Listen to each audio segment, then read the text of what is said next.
gue yakin banget ini sih ya, bagi anak-anak 420 gitu ya, lagu Mangu itu bukan termasuk lagu yang mereka suka kalau menurut kata gue gitu. Nih gue kasih tahu album Nalar, lagu-lagu di album Nalar yang bagus gitu ya. Kalau apa ya, masyarakat kita mendengarkan lebih dari 2 POV gitu ya, kayaknya yang hits itu harusnya lagu yang ini gitu. Bagus loh, ini gue jujur nih, gue bilang bagus dari ke semua lagu di album Nalar gitu. Nah kalau Mangu ini jelek, menurut gue jelek, itu hambar banget, bikin ngantuk, musiknya juga tumbuk-tumbukan aransemennya gitu loh. Syirik gitu kan, Syirik lagunya enggak gitu ya, menurut gue emang jelek gitu loh. Kan gue udah jelasin jeleknya karena apa, ini jelas gitu loh. Atau mungkin mereka sadar kualitas notasinya biasa-biasa aja, eman-eman kalau dikemas sama musik yang bagus gitu. Jadi udahlah, garap-garap aja gitu, nggak taunya malah jedor gitu.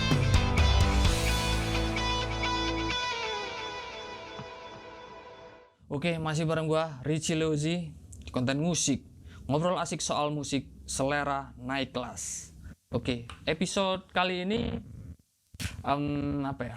Gua mau bicara sebuah lagu yang lagi nge-hype banget gitu ya. Sebelumnya mengatakan bahwa ranking daripada literasi negara kita ini berbanding lurus loh dengan level telinga masyarakat kita ya saat mendengarkan lagu gitu.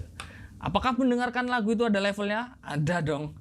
Orang yang mendengarkan lagu 5-7 POV misalnya, itu punya level yang berbeda sama orang yang mendengarkan lagu hanya 1-2 POV. Nah gitu, keren kan? Nah, gue yakin sih ini di Indonesia baru gue yang bilang begini maksudnya gitu.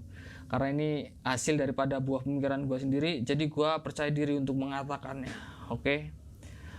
Jadi apa ya, lagu-lagu hits itu kebanyakannya didengarkan oleh koklea-koklea yang resolusinya rendah ketika mendengarkan. Itu sebenarnya koklea yang hanya bisa mencerna 1-2 POV gitu ya, 1-2 frekuensi jenis suara gitu ya. Itu level 1 sebenarnya. Level 1 yang sangat egoistik ketika dia mendengarkan lagu gitu ya. Misal isi lirik relate sama dia gitu, udah selesai gitu. Musiknya asik menurut dia, udah selesai gitu ya. Jadi kalau cuma apa ya, hanya karena relate sama liriknya, sebenarnya itu lu nggak dengerin lagu gitu loh. Itu lu dengerin lirik yang diiringi musik. Nah gitu, beda kan? Itu. Kalau lu dengerin lagu, itu kadar interest dan attention lu itu minimal balance gitu ya, antara musik notasi sama lirik. Nah gitu. Contohnya ya, apa yang didengarkan sama telinga level 1 ini gitu ya, salah satunya ya lagu ini menurut gua, 420 Mangu yang lagi nge-hype banget gitu. Itu didengarkan sama telinga-telinga yang level 1 gitu ya, masih level 1 gitu. Kemarin lagu Mangu ini apa ya, dari POV lirik gitu ya, itu udah dibahas sama Eka Pratama ya di video sebelumnya tuh. Jadi kali ini gue ngebahas notasi sama musiknya aja gitu. Jujur gue apa ya, sebenarnya bingung mau gimana bahasnya, karena ya yang mau gue bahas ini apanya gitu ya. Musiknya cuma gitu-gitu doang, kelentang-kelenting doang gitu ya, kelentang-kelentung, nggak ada isinya sebenarnya. Ya entah selera musik apa ya, selera musik kita itu bisa ya, maksudnya dengerin lagu yang modelnya gini-gini terus gitu, konsumsi lagu yang kayak gini terus gitu loh. Gue yang nggak ngerti lah, coba ntar apa ya, sambil gue dengerin dulu gitu. Menurut gue soalnya ya, gue kalau lagu-lagu receh kayak gini gue kadang males dengerin gitu, tapi harus gue sampaikan apa yang ada di isi pikiran gue gitu, supaya bisa bertemu dengan orang-orang dengan frekuensi yang sama gitu, tapi mereka nggak bisa untuk mengungkapkannya gitu ya. Itu lewat video gua gini gitu, atau orang-orang yang mau belajar memahami lagu dari POV lain gitu ya, inilah tepat lu nonton ini berarti gitu. Oke, Kostel nih.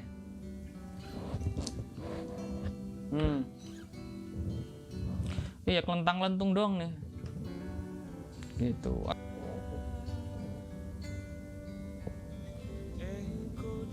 Oh ya, kalau lu yang mau memahami komposisi lirik ya, lu tonton dulu video kemarin gitu, baru ini tentang lagu sama notasinya, gambarannya gimana gitu.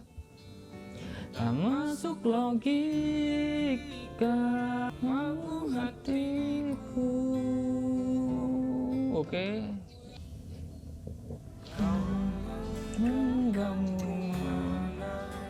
Oke.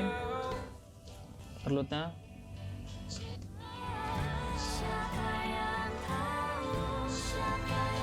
Oke. Kayak gue males bener dengerin lagu ini. Ya bukannya apa gitu kan, banyak netizen itu bilang syirik gitu kan, syirik lagunya enggak gitu ya, menurut gue emang jelek gitu loh. Kan gue udah jelasin jeleknya karena apa, ini jelas gitu loh, nggak ada sirik-sirik kan, nggak ada gitu. Kalau gue syirik ya gue nggak mungkin mempromotkan lagu kayak model Kudroh ya, itu kemarin For the Friends itu lagunya bagus banget, nggak mungkin gue mempromotkan, maksudnya gue nge-up Dakara gitu ya, nge-review Dakara itu lagu yang musisi yang memang brave dan smart gitu ya, Dakara gitu. Kalau gue syirik mana mungkin, gue memang jelek gitu, memang lagu sampah gitu. Nah ini apa ya, dinamika lagu ini sebenarnya dibangun dari sound yang sedikit variatif sebenarnya. Cuman pas masuk chorus ya, itu banyak jenis sound yang muncul gitu secara bersamaan gitu. Cuma ya tetap musiknya nggak nyeni gitu loh. Musiknya nggak bernyanyi, cuma suara kelentang-kelentung petikan aja gitu loh. Jadi bangun moodnya gitu, mood sama vibes-nya itu lewat main rame aja gitu loh. Banyak timpa track gitu. Nah itu sih, timpa instrumen beres selesai. Gitu ya, memang kayak gitu loh. Terus pertanyaannya apakah enak aransemennya gitu. Jadi ya di mata pendengarnya itu, yang gua rasa orang awam itu ya enak-enak aja gitu loh. Itu kan mewakili perasaan dia gitu, liriknya relate gitu ya. Kalau buat gua sih ya jujur nggak enak gitu loh, karena kalau aransemennya cuman main rame itu sebenarnya gampang bikinnya, maksudnya bukan gampang juga, bukan pekerjaan yang susah juga gitu, main timpa rame bangun vibesnya lewat situ gitu, tinggal tumpuk aja gitu. Yang susah itu apa coba, mengcombine ya dengan feel instrumen yang bernyanyi. Nah jadi notasi vokalnya itu sama musiknya itu saling match, kawin satu sama lain gitu ya. Itu lagu yang bagus gitu, itu lagu yang bagus ya. Jadi balance gitu, nggak ada yang egois satu sama lain gitu ketika dimainkan gitu ya. Nah untuk lagu ini musiknya itu terlalu ngiringi lead vokalnya gitu loh, kayak lagu solois gitu, instrumennya nggak dikasih panggung. Gitu, terlalu ngiringi si penyanyinya gitu. Ini menurut gue ya, definisi band ini nggak begini gitu. Presentasi lagunya band itu tidak ngiringin lead vokalnya aja gitu, lead vokalnya aja. Band itu musiknya juga harus nyanyi gitu. Band itu apa ya, musiknya juga harus dikasih waktu untuk perform gitu. Gue nggak tahu lah, maksudnya lagu ini didesain memang sedangkal ini atau personelnya lagi stuck aja gitu, nggak ngerti juga gua, entah dari nafas ritme, entah dari melodi instrumen gitu ya, entah ritme apa ya, musik yang bagus itu sebenarnya gini, ritme musik yang bagus itu sebenarnya lebih free gitu ya, free ritmenya, free notasinya, free kuncinya gitu ya, itu lebih free gitu dia, jadi nggak terkekang dalam frekuensi yang baku gitu. Nah jenis lagu yang terkekang dalam frekuensi yang baku, nah ini kebanyakan lagu-lagu yang gue bilang itu, maksudnya masuk dalam negatif list gue lah gitu, lagu-lagu sampah gitu ya, karena itu mudah gitu loh, ketika lu bisa belajar C, A minor, D minor, G gitu kan, masih satu frekuensi, satu family chord gitu kan, yaitu lu udah bisa bikin lagu gitu, tapi dengan level yang paling rendah gitu, level yang pemula gitu. Nah itu kan frekuensinya orang-orang awam gitu. Apakah salah? Ya enggak ada yang bilang salah gitu. Nah kalau lagu ini kan flat gitu loh, cuman main rame aja gitu, waktu chorus musiknya numpuk di situ gitu loh. ya kan. Misal tambahin apa ya, kayak cuma nambahin atmosferik gitu, tambahin string-string lah, inilah itu gitu, ya nggak apa-apa juga gitu, nggak ada, maksudnya menurut gue ini nggak ada unsur kreativitasnya gitu ya, kreativitas bernadanya gitu, asal main tumpuk gitu. Lagian kualitas notasinya ini ya juga biasa aja sebenarnya, atau mungkin mereka sadar kualitas notasinya biasa-biasa aja, eman-eman kalau dikemas sama musik yang bagus gitu, jadi udahlah garap-garap aja gitu, nggak taunya malah jedor gitu. Nah 420 ini apa ya, ya itulah, ini Mangu ini untuk musiknya sih gua nggak bisa bilang ini bagus,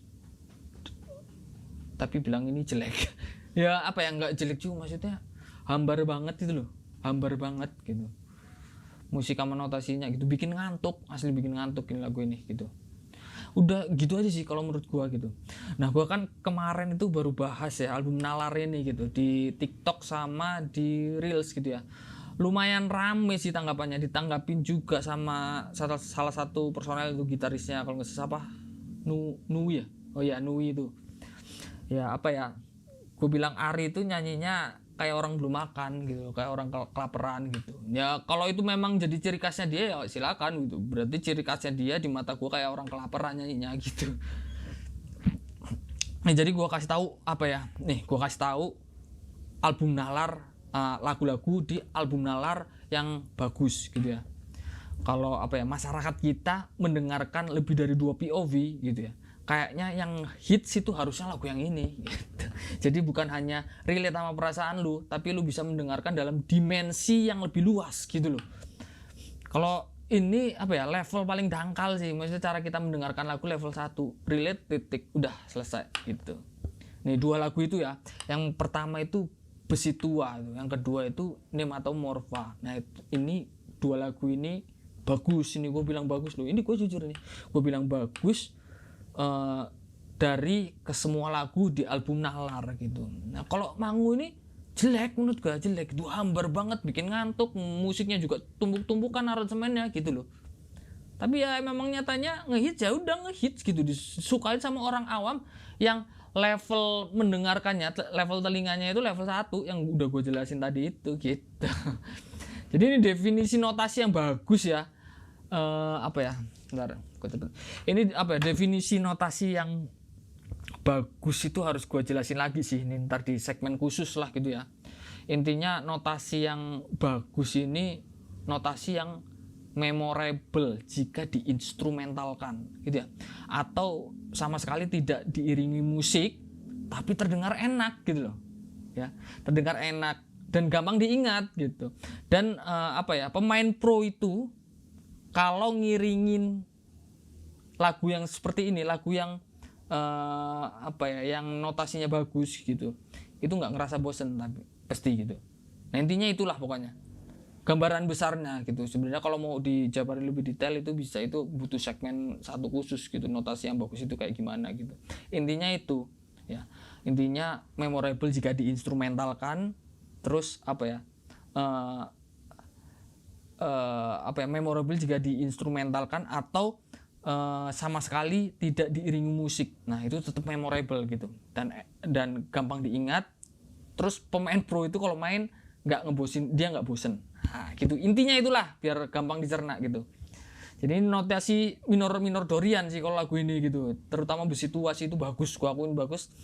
Aransemennya juga bagus itu, tahun 70-an itu, maksudnya karakter notasi tahun 70-an gitu ya, keren aransemen Besi Tua gitu. Tapi ya Nematomorpha ini ya juga lumayan sih views-nya gitu. Ini baru apa ya, baru pas sama interpretasi musik value-nya gitu. Nah ini listener daripada lagu Nematomorpha itu sesuai dengan kualitas lagunya. Nah gitu. Ini kalau nggak salah 20 juta di YouTube kalau nggak salah. Nggak tahu kalau di platform streaming lebih kayaknya loh, lebih. Nah, kurang lebih kayak gitu ya. Apalagi ya, ya kadang memang lagu hits itu apa ya, lagu yang nggak sesuai sama ekspektasi memang sih.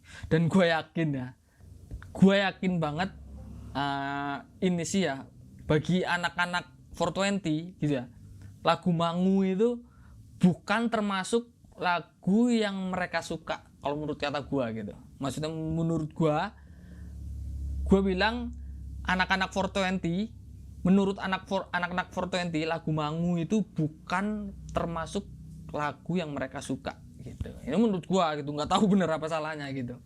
Gue yakin aja sih gitu, nggak tahu kebenarannya gimana gitu, karena ya biasanya musik-musik kebanyakan kayak gitu lagu-lagu yang hits itu justru lagu yang dibuat biasanya malah sembarangan aja gitu. Misal kayak Dewa gitu yang Separuh Nafas itu kan Ahmad Dhani belum sempet ngaransemen gitu, tapi malah itu yang ngehits. Nah gitu, lagu yang terlalu ya kalau orang-orang bilang Separuh Nafas itu bagus, menurut saya menurut Richie Leozi ya jelek itu gitu. Dalam satu album itu malah kayaknya itu yang paling jelek, Separuh Nafas gitu.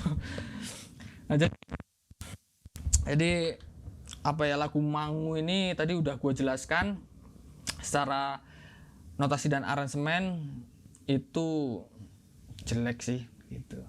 Notasinya jelek juga, aransemennya bikin ngantuk gitu ya, jadi tumbuk-tumbukan gitu. Tapi ya fakta memang lagunya ngehits gitu. Kalau memang bermanfaat bagi orang-orang ya silahkan gitu. Tapi dari POV kualitas composing ini termasuk lagu yang meledak karena didengarkan oleh telinga yang level mendengarkannya itu masih level 1. Nah, gitu ya. Oke ya, itulah dari gue ya. Jadi nanti kita bisa ngobrol apa lagi. Kalau lu ada komen nggak setuju segala macem, silakan komentar di bawah ya. Gitu aja deh ya dari gue. Sekian dan salam cerdas bernada. Oke, bye.